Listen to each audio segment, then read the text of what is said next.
مصائب سے نجات اور مقاصد کے حصول کا مجرب نسخہ۔ مصائب سے نجات اور مقاصد کے حصول کا مجرب نسخہ۔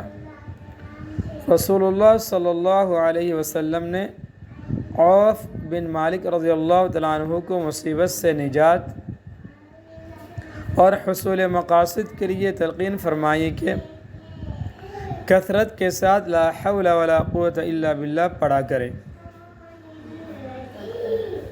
حضرت مجدد الفثانی رحمۃ اللہ علیہ نے فرمایا کہ دینی اور دنیاوی ہر قسم کے مصائب اور مضرتوں سے بچنے اور منافع و مقاصد کو حاصل کرنے کے لیے اس کلمہ کی کثرت بہت مجرب عمل ہے، اور اس کثرت کی مقدار حضرت مجدد رحمۃ اللہ علیہ نے یہ بتلائی ہے کہ روزانہ 500 مرتبہ یہ کلمہ لا حول ولا قوت الا باللہ پڑھا کرے، اور 100 مرتبہ درود شریف اس کے اول و آخر میں پڑھ کر اپنے مقصد کے لیے دعا کیا کرے۔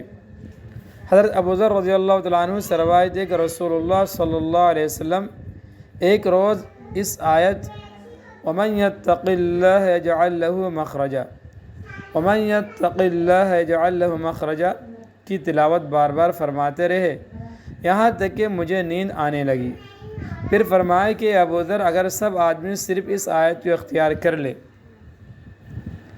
تو سب کے لیے کافی ہے۔